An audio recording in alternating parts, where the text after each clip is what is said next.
Are hopes for a nuclear-free world realistic? It's the International Day for the total elimination of nuclear weapons. But many are worried a new arms race has begun. So, is there the political will to abolish these weapons? This is Inside Story.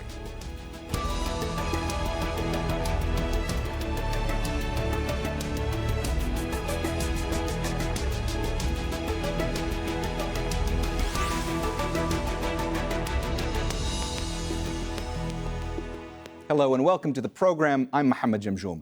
74 years ago, 2 nuclear bombs were detonated over Hiroshima and Nagasaki, killing tens of thousands of people.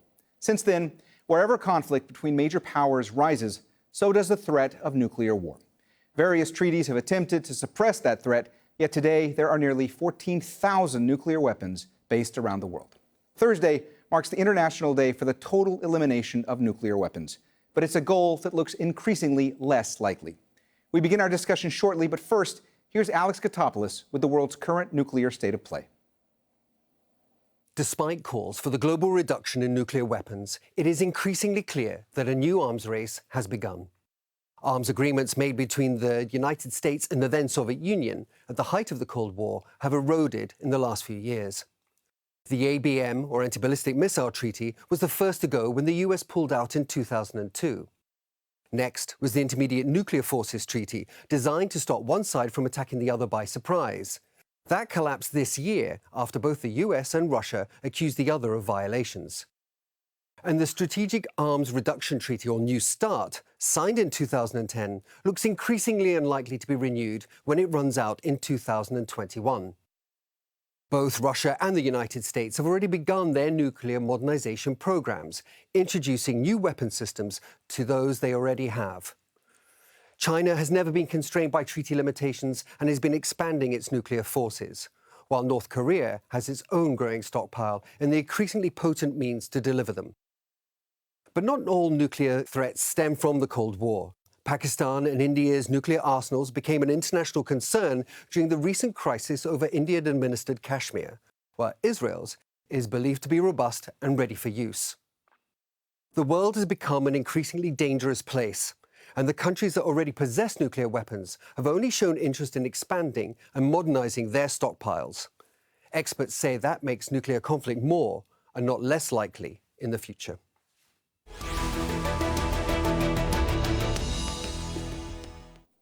All right, let's introduce our panel. In Washington, D.C., Lawrence Korb. He's a defense analyst and senior fellow at the Center for American Progress. In Glasgow, by Skype, Andrew Smith, the director and spokesperson for Campaign Against Arms Trade. And in London, Paul Schulte. He is former director of Proliferation and Arms Control in the British Ministry of Defense. Paul, let me start with you. Is the elimination of nuclear weapons actually achievable in this day and age?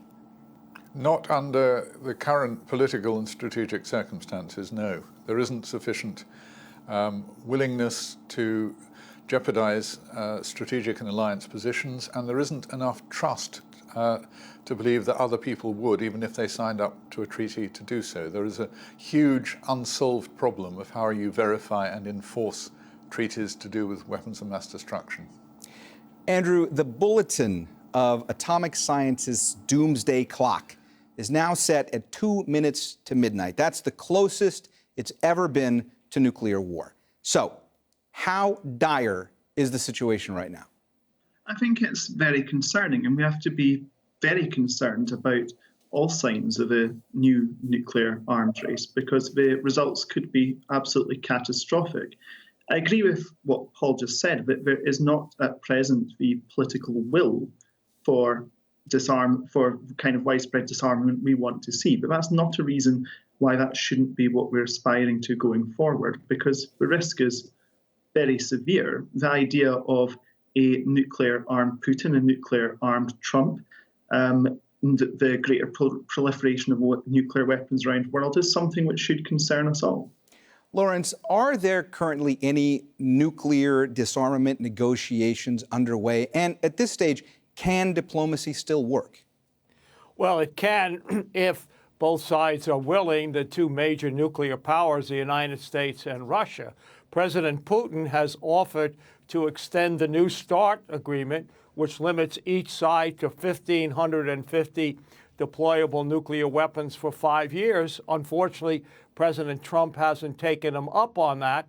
If that expires in 2021, given the fact that the United States has gotten out of the Intermediate Nuclear Forces Agreement with Russia, and then, of course, gotten out of the nuclear arms agreement with Iran, it looks like we're going in the wrong direction. And nearly, 50 years of progress from the Nixon administration through Obama seem to be going in the other way. All right, so this discussion has become increasingly relevant given the recent tensions between India and Pakistan over the state of Kashmir. I spoke to Pakistan's Prime Minister Imran Khan about the possibility of a nuclear conflict. Here's what he had to say. When two nuclear-armed countries fight, if they fight a conventional war, there is every possibility that it's going to end up into nuclear war. The unthinkable. I mean, if say Pakistan, God forbid, we're fighting a conventional war, we're losing, and if a country is stuck between the choice, either you surrender or you fight till death for your freedom. I know Pakistanis will fight to death for their freedom. So when a nuclear-armed country fights to the end, to the death, it has consequences. Andrew, let me ask you, when it comes to the potential for nuclear conflict, there is so much concern right now when it comes to Pakistan and India. How worried are you that this could actually happen at some point? It's something which we should be very worried about, because in any conflict between two nuclear powers, all it takes is one side to press the button, and that could kill tens of thousands of people. And even when we are talking about the limits and the plans for reduction which are being suggested, 1,550 nuclear warheads is still an awful lot of warheads. That could do a huge amount of devastation all around the world. What we should ideally be moving towards is vastly more ambitious targets of eventually having 0 nuclear warheads in the world. That is where we should be aspiring. That is what we should be aiming for, because the consequences of nuclear war do not bear thinking about. Lawrence, the U.S. recently withdrew from the INF treaty with Russia. The U.S. has accused Russia of flouting the conditions of the pact. On the other side of that argument, the Russians, President Putin, he said that he believes that the U.S. withdrawal from the agreement has been counterproductive. Is all this going to lead to an actual new arms race between Russia and the U.S.? Well, it could, because both sides are modernizing their nuclear arsenals. For example, this year in our defense budget, President Trump has asked for what we call a low-yield nuclear weapon, which would have been prohibited under the Intermediate Nuclear Forces Agreement. So there is that danger. And I do worry about the fact that all of this progress that had been made is being undermined now without people thinking through the consequences. Remember, when I had the privilege of working with President Reagan, he was willing to get rid of all nuclear weapons at the Reykjavik meeting with Secretary Gorbachev, and it was only because President Reagan wouldn't give up his strategic defense or nuclear defense system that it fell apart. But right after that, then they signed the INF agreement, which got rid of all of the intermediate weapons in Europe. Paul, from your perspective, what strategy must the United Nations take as far as activating new efforts towards achieving the goal of a nuclear weapons-free world? Well, it can do the exhortation thing. It's good at that. It should talk about, and will go on talking about, the moral necessity for disarmament. But actually, most progress is going to come by bilateral deals, particularly between Russia and America, and maybe China, if China decides it will sign up to some kind of limitations, which it has previously refused. I think the other thing that needs to be done is to focus international attention when people cheat. Russia undoubtedly cheated with the INF treaty. All the NATO countries, despite suspicions and uncertainties, were persuaded of that. It has paid no political cost. It's put the blame on America. It's muddied the waters, and it's learned once again that it can get away with cheating and having its allies cheat. And when you have that climate of distrust and successful non-compliance, there's very little system confidence in making treaties work. Andrew, I The saw UN you. could help with that. Andrew, I saw you nodding along to what Paul was saying. Did you want to jump in with an observation? I totally agree with that. There has to be a political cost to violating international law. There has to be a cost to violating a treaty. I totally agree with Paul. I think the lack of consequence is almost certainly one of the reasons why these things keep happening.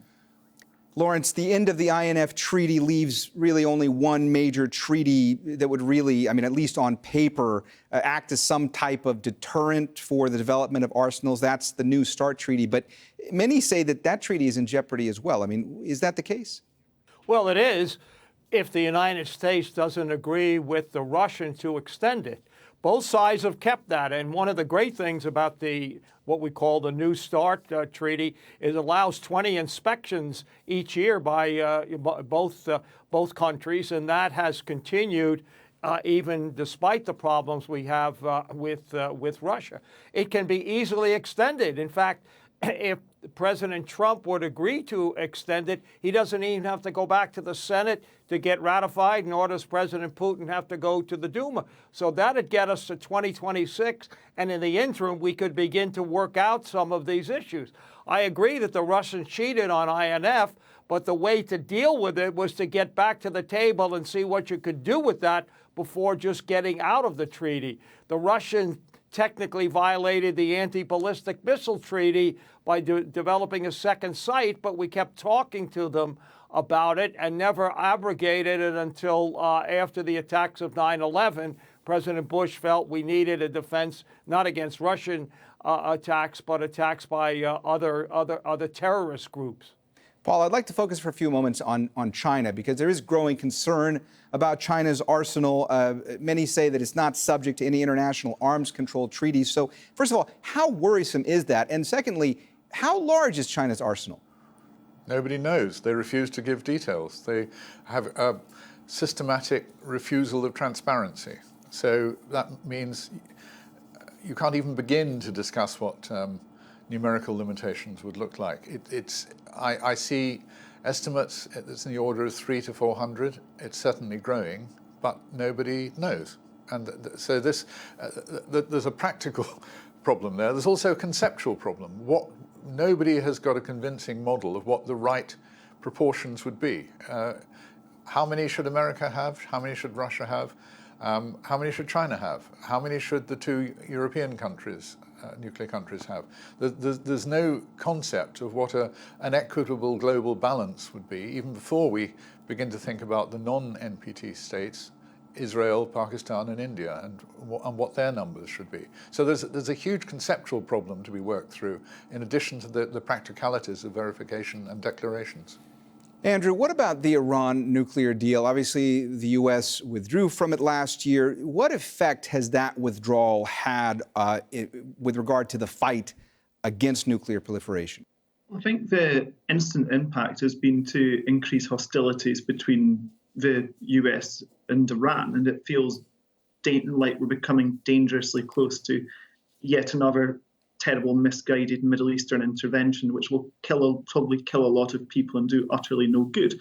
And I think this has to be seen as part of a wider foreign policy, because the nuclear powers of the world have also been extremely aggressive on the world stage and have leaned towards a foreign policy which has put military interventionism very high and has generally tended towards going to war first. I think we need to return to negotiations, because all negotiations and discussion has to be preferable to further military engagement. And it feels like we've come very close to that over recent weeks and months, and I'm very concerned that it is going to carry on in that direction, particularly with the current tensions between Iran and Saudi Arabia, which are becoming even worse. Lawrence, President Trump has repeatedly announced his intention to out-innovate other countries when it comes to nuclear weapons and nuclear technology. But he's also been speaking with and meeting with leaders like North Korea's Kim Jong-un. I mean, what kind of message does this send? Because it all seems very contradictory. Well, that's part of the problem with the Trump presidency. He is sending these contradictory messages. He says he's getting out of the Iran nuclear deal because he'd like to have a better deal. But the fact of the matter is, the way to do that was to start negotiating, not get out of the deal and put the sanctions back on. And I do worry about a nuclear arms race in the Middle East between Iran and Saudi Arabia. To me, that would be devastating. So this was very important. And the other mistake that he made about the Iran nuclear deal was saying, well, I don't like Iran's other behavior in the region, whether aiding Hezbollah or intervening in the Syrian civil war. I think you've got to separate those things. We separated them when we dealt with the former Soviet Union. When President Nixon started these arms negotiations that all of his predecessors followed, we did not insist that the Soviet Union and Russia completely change its foreign policy. And I think that's a key thing that we need to focus on. You just can't change everything. You should focus on the most dangerous thing, which is nuclear weapons. And right now, Trump has got a $2 trillion modernization program for our nuclear weapons, which not only is unnecessary, but will take money away from other conventional capabilities that we need. Paul, it looked to me like you may have had a point you wanted to make, so I wanted to give the floor to you. Well, a couple of points. I mean, I think that it's absolutely correct that linkage of nuclear matters with other concerns is likely to lead to general blockage. But nonetheless, those are the politics of the present situation, and all these points have been made again and again in Washington circles. So I'm not very optimistic that that's going to change, at least under this presidency. I also think that it's important not to be too alarmist. We should be concerned but not hysterical. Nuclear numbers have gone down significantly since the end of the Cold War. It's important to realize that not everybody is expanding. Britain and France have reduced their numbers and keeping at very low levels of about 200 each. And modernization is not necessarily destabilizing. It's necessary to, submarines and rockets wear out. They have to be replaced, and nobody wants to build obsolescent systems, so that leads to modernization, but that's not necessarily a terrible thing. So keep this in proportion, but do worry about the advent of new technologies. Hypersonic missiles are going to be problematic. Some of the space-based systems that are being introduced involve interactions with nuclear command and control, which could be very destabilizing if attacked. So it seems to me we ought to be not only obsessing about numbers and impossible early nuclear elimination, we should be very interested about the new technologies which are coming in, which will interact with nuclear weapons in conflict scenarios. And of course, on all of that, we should add cyber as a disruptive and uncertain factor, which may break in and slow down or negate deterrent capabilities at any point, if not controlled. So there's less to worry about, but also more to worry about than we've been talking of. Andrew, governments over the years have continued to put out the concept or the narrative that nuclear weapons act as a deterrent to nuclear war. From your perspective, is that a valid concept? If you take that to its logical conclusion, it would suggest that if every country in the world had a nuclear weapon, then world peace would break out. But that obviously isn't the case. I don't believe that nuclear weapons do keep us safer. The idea that not a shot was fired in the Cold War is a myth which the people of Vietnam would contest very severely. So would a lot of people around the world. And it's an argument which is constantly made, but it's not an argument that I think can be justified, because all it takes is one nuclear weapon being set off. And this is where I agree with Paul, actually, that the obsession about numbers doesn't feel particularly relevant insofar as I don't think it massively affects matters whether the UK has 100 nuclear weapons or whether it has 500. The reality is that it would only take one to have devastating impact and a devastating humanitarian cost. We have to be working that number down towards zero. But I do think that the big broader problem, the broader issue to be concerned about is the direction of foreign policy and the political circumstances which are allowing this to happen in the first place. Lawrence, let's talk briefly about one of the signs of progress in the fight against nuclear proliferation. I'm talking about the UN Treaty on the Prohibition of Nuclear Weapons. Now, this can really only enter into force if about 50 more nations ratify it, as I understand. So, in this climate, in this day and age, is that doable? Well, I don't think it's ever doable because the countries that haven't ratified it are the ones that possess nuclear weapons. But I do think it's sending a signal that just as we got rid of chemical and biological weapons, there is hope for that in the future. And I think, you know, one of the things that's important to keep in mind is if you had said back in 1945, when the United States unfortunately used nuclear weapons, that almost 75 years later we would not have used them, I think people would have said, no, that's impossible. So there is some optimism. One thing I would like to see is adoption of a no first use policy, which the Chinese, as they're building up their arsenal, they have at least publicly embraced that. And that's something I think that people ought to discuss and could have much more traction than just banning nuclear weapons. Andrew, you know, we talk a lot about the threat of nuclear weapons, but if something so horrible were to actually happen, could you tell our viewers a little bit about what a global nuclear winter would look like? I mean, what kind of impact are we talking about when it comes to the impact of life on this planet?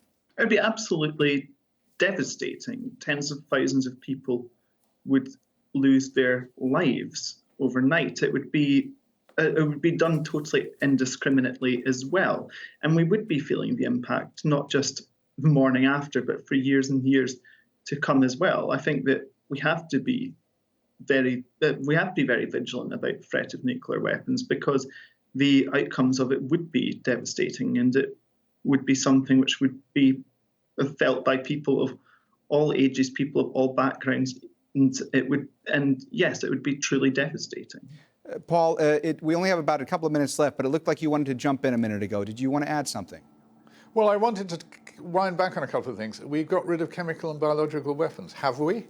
We've got treaties banning them, but very clearly chemical weapons are still being used in the Middle East, and the system which is supposed to verify and enforce that has broken down because of repeated Russian and Chinese vetoes in the Security Council. We don't actually have an architecture of diplomacy and law and investigation which enables us to be sure that other people have got rid of all these things that they promised. And on the biological side, nobody knows who's still got offensive capabilities. So we shouldn't exaggerate what has already been achieved. We should be more humble about the deficiencies of our experience to date. We don't have an alternative design from, say, the Chemical Weapons Treaty, which would work magically in the nuclear case. We don't know how to do this. And that ought to set limits on the kind of inflated expectations and rapid movements which are being called for. And if we're talking about the ban treaty, remember, 60% of the human race is in countries, nuclear countries or alliances, which say they will never sign it.